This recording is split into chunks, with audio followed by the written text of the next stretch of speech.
the grief that had taken me inward and made me realize what is this trap that I'm stuck in.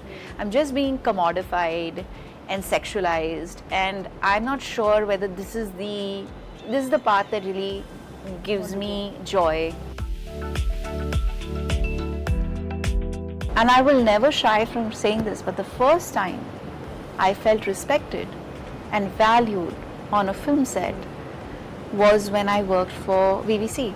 How's that? And I'd worked with the biggest producers and some of the biggest, acting teams, actors, everything. I remember when I finally decided that I would make my separation public, how terrified I was. Because, I mean, the kind of judgment that comes with news like this is extraordinary. And everyone was terrified for me, my friends, my family, my agents. And I remember thinking to myself that you can handle this. You've handled worse.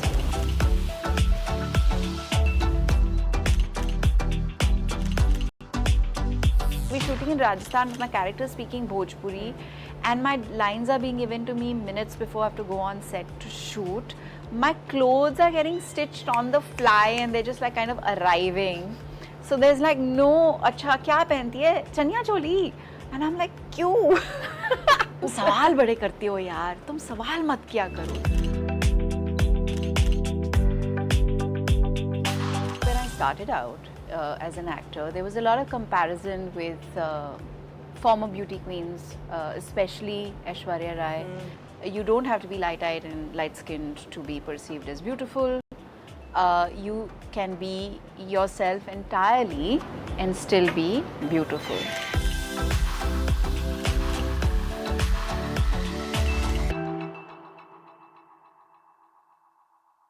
Hello everybody, I'm Rudrani and welcome to Wonder Women. She is definitely a wonder woman. She's made her space, broken norms, broken stereotypes, and always been herself. I'm talking about the beautiful, beautiful inside out, Pia Mirza. Thank you for joining in. You're the sweetest. Thank you Also for having truthful. me. Yes, you are. I am. I have to say that. But you know, I keep harping on this fact that you've been authentic because the industry in the world that we're in doesn't really allow us and doesn't really celebrate authenticity all the time. You know, they're always trying to put particularly female actors in this box of their own. A mold. A mold. Even in the way they look, a certain type you have to look. But that's society in general. Yeah. I guess it's even more so in our industry. Yeah. But you've always, from the beginning, tried to fight against that tide. If I take you back to that lane, tell me how tough it was back then to do it comparatively. So honestly, I think when I started out as an actor, there was a lot of comparison with former beauty queens, especially Aishwarya Rai. Of course, it was a huge compliment. I was young and starting out. I was all of 19, and I took it as a compliment and took it in my stride. Having said that, it is a very dangerous trend, and because what was happening was there was some kind of an expectation for me to be as refined as she was, or not even that. I think it was just a box that I was put in that kind of had to match a certain standard that they had set, right? Which was, of course, her infinite beauty. But I want to take away something important that I learned from that, which was you don't have to be light-eyed and light-skinned to be perceived as beautiful. You can be yourself entirely and still be beautiful. And I'll tell you why I mentioned the light eyes as well. Specifically because I remember in the first 3, maybe 4 years of my acting career, I was wearing light colored lenses in every film. I mean, so much so that in one film there would be like multiple lens changes. And it's a ridiculous thing because I think I was desperately trying to conform to some crazy idea of beauty, and also because I was not comfortable with who I was despite having won an international beauty title. So it's a little bizarre, that the dichotomy of that situation. And I think when I did a film, it was a very unique film. It was a film called Pran Jaye Par Shaan Na Jaye, that Sanjay Manjrekar had produced, and a wonderful director had directed us in it. And even in that film, where I am playing a character who is perceived as not beautiful by the society, I remember them darkening my skin for the part, the color of my eyes being brown as they are, and me having to wear, so when the transition happens, or her so-called transformation happens into the swan from the duckling, what was the transition? I see those shots today and I cringe, and I'm like, oh my god, this is just so wrong. I'm wearing these light grey lenses, and Fairer. yeah, the color of the skin has changed. So I think there's a lot there that was really messed up, and I don't think I had the maturity or the understanding to see how wrong any of that was at that time. It was only much later that I said, wait a minute, who am I again? What is my authentic voice?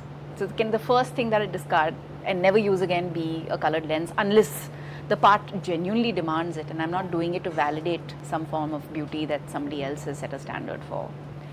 And I think that happened about 6 to 8 years into my career. So 25 years में से 8 साल, I think पहले 7-8 साल आप negate ही कर दो. It took that much time to just understand and be able to vocalize and stand by and or for something. I was going back and reading up on you. I realized that a lot of people always talk about your beauty so much. It's ironical because they even criticized that beauty then. They said you were so beautiful, but then some people will come and tell you, oh, but if it was this much, then maybe it would have been even more. That's so ironical for me. Someone like you who's absolutely gorgeous, and I look beyond your physical beauty also, had to still face that criticism. Which, you know what I'm saying? We've laughed about how in my first film I was called all kinds of things. Yeah, for the ones who don't know, maybe you should tell them, like, it's ridiculous. Well, you know, journalism and film journalism for the first decade of my career, maybe a little longer, was toxic. And there's no other way to describe it. It's still better now, and I feel like there is more than enough room and space to have conversations with decent people who, you know, have genuine interest in storytelling and cinema and your craft, and are not really only interested in creating clickbait material where they're like just, you know, painting you with a very bad brush, or they're using language that demeans you and disrespects you. But starting out, I mean, we would have like a regular onslaught on our dignity, on our appearance, on everything. And a lot of slut shaming. A lot of that. Body shaming, slut shaming, you name it. There's hundreds of things. I've just been spending a little time at home, and I was going through some archival articles and reading certain, you used to get those small snippets where this very toxic auntie would be telling people gossip, and the descriptions in those articles is horrifying. So sad. Yeah, but it existed and it thrived, and people devoured it. Yeah, encouraged it. So there's something wrong with everybody about letting something like that happen. How did you deal with it when you were amidst that storm? Oh, I was a course kid. You can detach. I was a kid. Yeah, it must be so heartbreaking. It was so hard to understand, to even kind of make sense of. I remember Bhatt Saab once, actually. I was shooting a film called Tumsa Nahi Dekha, and I was desperately unhappy about this regular onslaught on me in the media, and it was regularly like just linking me up with random people, or making snide, rude, disrespectful, demeaning remarks. And but I would say, I mean, with all due respect, it's the newspaper. It's, people will read it today, tomorrow it will be somebody's toilet paper. And the only person this kind of stuff will stick with will be you. because you are the protagonist in the story, in your head.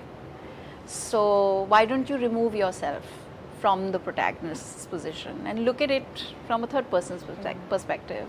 It's so evident that it's trash. It belongs in the trash. So don't let it upset you. You know your truth, and that's all that matters. And that kind of really stuck in my head. And I said, okay, this makes absolute sense. This is the only way I can be a duck and let that water just ride off my back and not allow this to, ruffle me.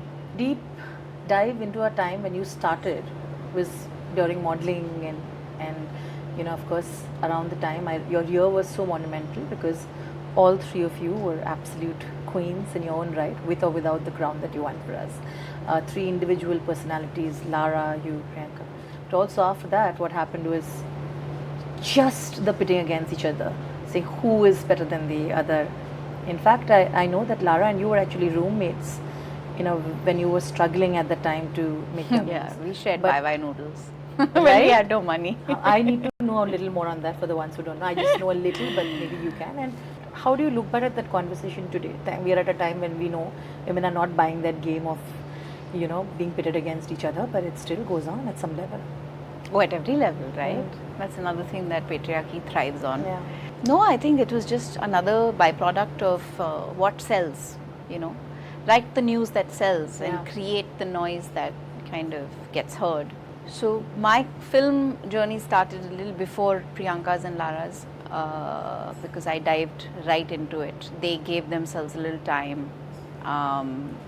And by the time they came together in Andaz, which was a massive hit, and I had like 3 back-to-back flops between Rehna Hai Tere Dil Mein, Deewanapan and Tumko Na Bhul Payenge, which were touted as really big films but just didn't work at the box office. It was hard because naturally there was a lot of comparison. But Rudrani, I think 5-6 years into our careers, we kind of, each of us found our own, space. And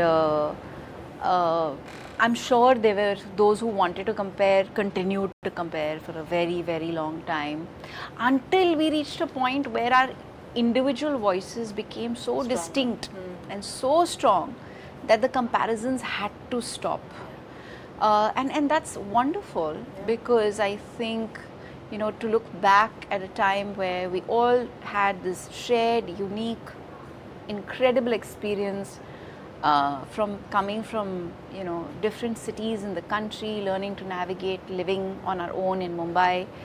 Priyanka still had some support from her parents, but Lara and I didn't, and we were kind of, she was already living here because she was modeling, and she had opened her home and her heart to me, and I, shared an apartment the size of a matchbox with her, and I remember helping her pack for her Miss Universe and going away, and there's so much fondness and so much love and so much respect that I don't think any of us ever used any of that to take away from how we felt for each other.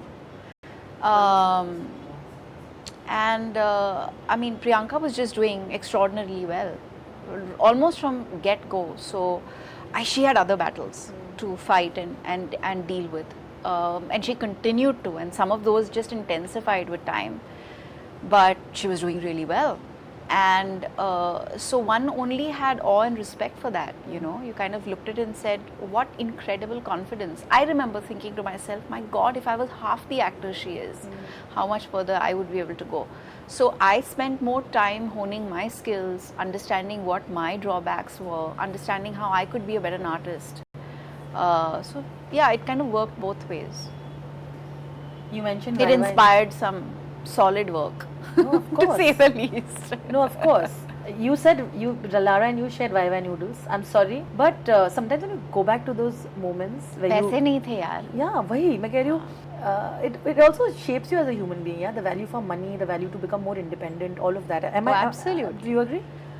There is nothing more empowering than financial independence for a woman, and we were all starting out. We had some reserves in our bank, which we kind of had saved up. Lara and I had modeled and saved up that money. Neither of us used any money from our parents to do anything, not for our portfolios, not for the time that we spent training for the Femina Miss India, for none of it. And I know these details because we shared space. I know that even in Priyanka's, situation, it's not like she was coming from, she had solid support and her parents were very involved, especially her brother and her mother were very involved. But with us, there was just, we had what we had earned and what we had saved. And there'd be days when our savings would run out and payments would be due and they wouldn't come, and we'd be sitting in these expensive gowns and coming back from like these really fancy events where we'd posed with like the most expensive champagne, like Dom Perignon bottles. Again, I'm naming a brand I shouldn't be, but just posing with these really expensive bottles of champagne and coming back home to having to choose why because that's all we could afford.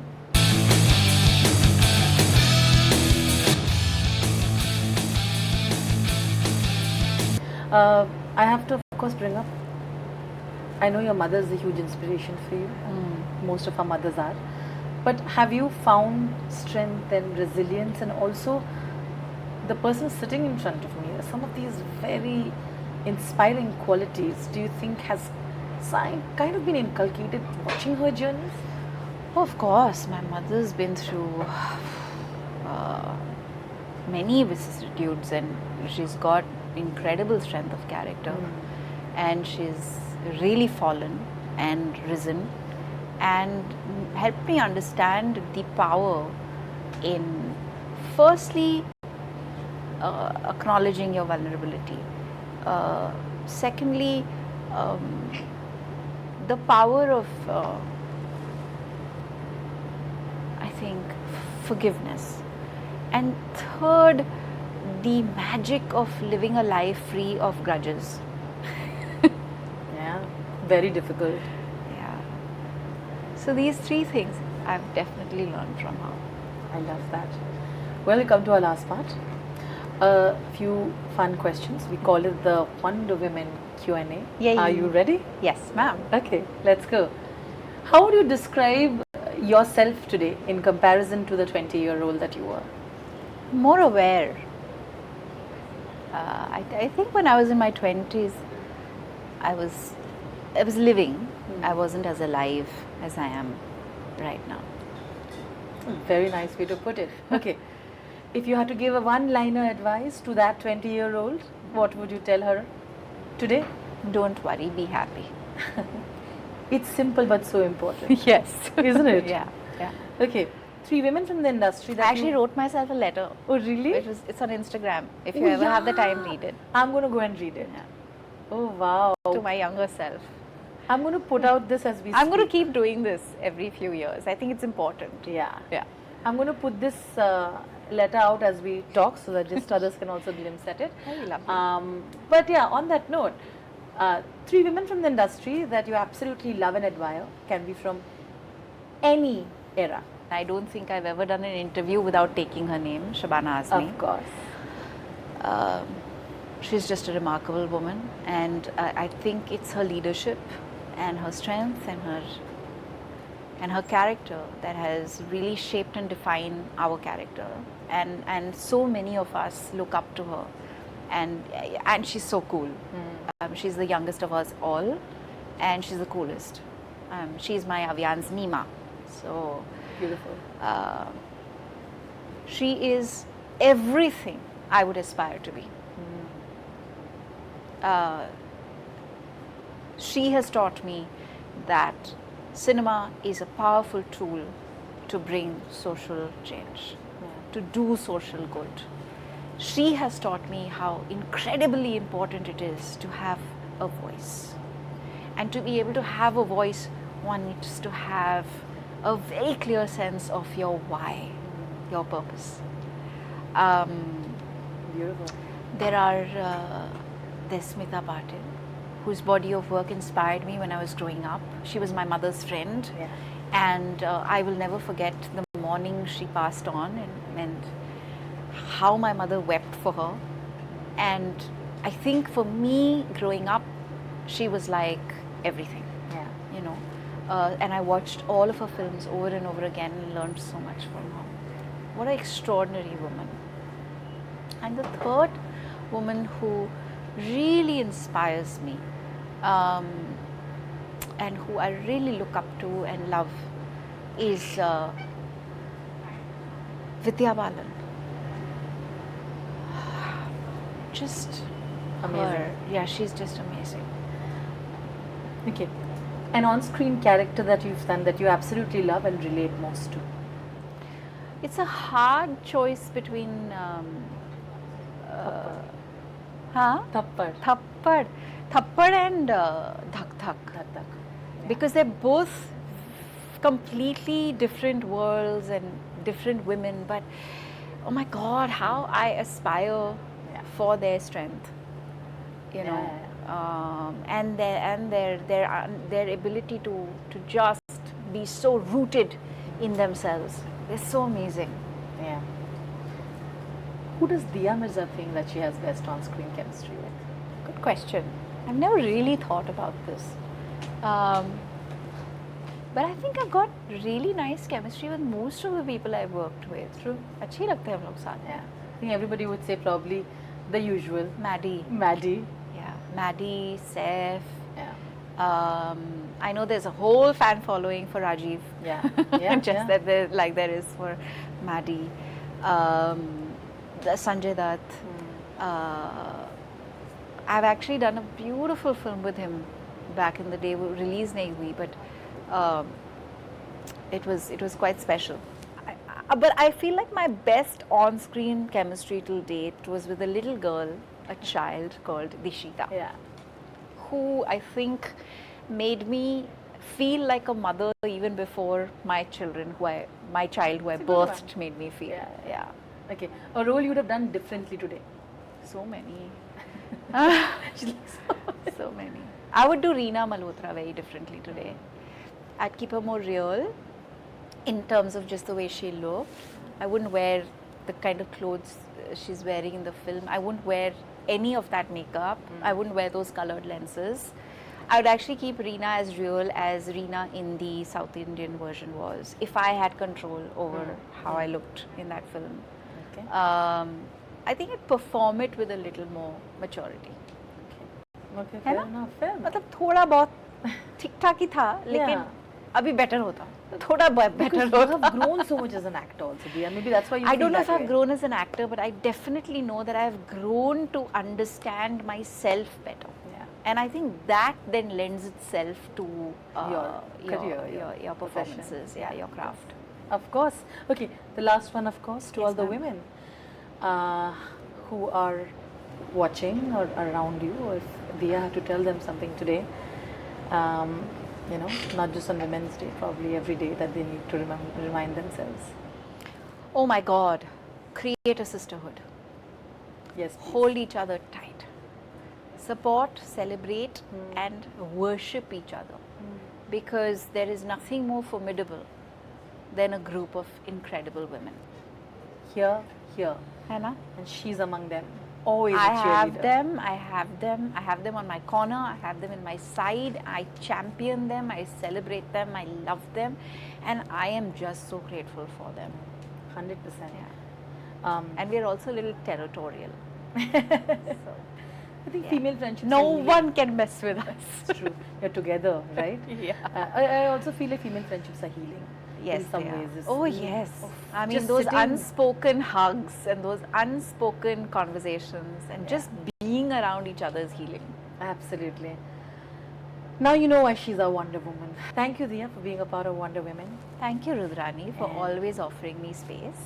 Always. Thank you. And we'll always cheer for you. Thank you so much. Thank you. I love you. I love you.